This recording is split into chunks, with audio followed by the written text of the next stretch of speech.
नमस्कार मित्रांनो, स्वागत आहे तुमचं या डेटाच्या अनालिसिस व्हिडिओमध्ये. मित्रांनो, आपण जो डेटा ट्रॅक करतोय तो करतोय 7 तारखेसाठी. पण त्यापूर्वी तुम्हाला आजचं जे अनालिसिस दिलं होतं 6 तारखेसाठी एक्सपायरी स्पेशल, त्यात मी कम्प्लिटली सांगितलं होतं की डेटा निगेटिव्ह राहील. एक परफेक्ट एक्सपायरेशन पॉईंट दिला होता. सेम त्याच पद्धतीने ॲज इट इज काम दिवसभरात झालेलं आहे मित्रांनो. आणि एक्सपायरीचा जो पॉईंट आहे तो पण एकदम परफेक्ट परफेक्ट पॉईंट तुम्ही व्हिडिओमध्ये जाऊन बघू शकता कालच्या. त्याच्यामध्ये तुम्हाला दिला होता.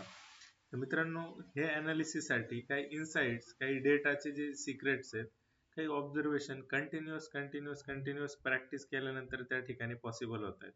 ठीक आहे. तर मित्रांनो, अशा पद्धतीचे अनालिसिस पाहिजे असेल तुम्हाला, चॅनलला सबस्क्राईब केलं नसेल तर आजच सबस्क्राईब करून ठेवा.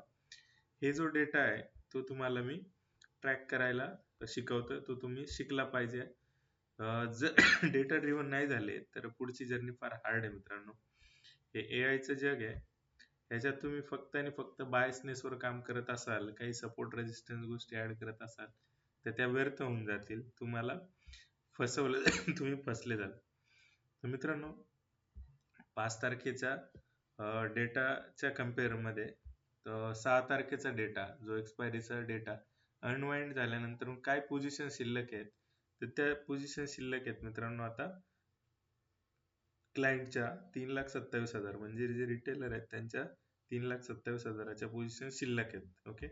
आता तुम्ही बघू शकता 32 लाखाच्या पोझिशन होत्या 31 लाखाच्या, त्या कमी होऊन ऑलमोस्ट 40% पोझिशन्स कमी झालेल्या आहेत. ठीक आहे.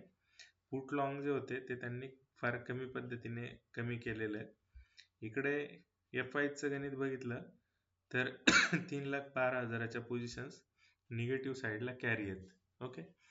निगेटिव्ह साईडला ह्या कॅरी असताना प्रो प्लेयरनी काय केले आपल्याला बघायचंय. तर साधारण 30-32% 40% मॅक्झिमम पोझिशन्स आहेत त्या अनवाइंड झाल्यात सगळ्या, प्रत्येक एका स्ट्राईक प्राइसला. आणि आता जो प्रो प्लेयर आहे तो झालेला आहे न्यूट्रल. ओके. न्यूट्रल अशा अर्थाने की कम्पेअर टू लास्ट डे आणि एवढा डेटा कट झाल्यानंतर 30-40%चा डेटा नेट टू नेट फक्त 33,000च्या निगेटिव्ह पोझिशन शिल्लक आहेत. ओके. तर त्या अर्थाने हा डेटा थोडासा इमॅच्युअर असतो, कारण जे रिटेलर आहेत, जे एकदम उन्हाळ सांड आहे, त्यांना कम्पेअर करणं एफ-आयजला थोडं हार्ड होऊन जातं. तर हे एवढं मोठं सगळं असताना हा डेटा एका साईडला जर झुकला, मे बी जर पॉझिटिव्ह साईडला मार्केट जात राहिलं तर तो ट्रेंड कंटिन्यू होतो, असा माझा अनुभव आहे. ठीक आहे. तर डेटा आता एक्झॅक्ट तुम्हाला निगेटिव्ह दाखवतोय. It's okay. निगेटिव्ह तर निगेटिव्ह, मार्केट जर निगेटिव्ह राहिलं तर ते त्या अर्थाने साईडवेज राहील. पण जर मार्केट पॉझिटिव्ह काम करणार असेल तर ती ट्रेंड कंटिन्यू होऊ शकते. ठीक आहे. निगेटिव्ह केसमध्ये मेजर तसं होणार नाही, ते साईडवेज राहील. पण पॉझिटिव्ह साईडला जर मार्केट राहिलं तर मार्केट ड्रास्टिकली बऱ्यापैकी वरती जाऊ शकतं. कदाचित 100+ पॉईंट पॉझिटिव्ह मार्केट त्या ठिकाणी एका पॉईंटला आपल्याला दिसू शकतं. अशा पद्धतीचं अनालिसिस आहे उद्यासाठी. ठीक आहे. तर मित्रांनो, हा डेटा काही सुप्रीम आहे का, तर अजिबात नाही. हा डेटा सुप्रीम नाही आहे. याच्या बेसवर आपण काही स्ट्रॅटेजीज बनवलेल्या आहेत.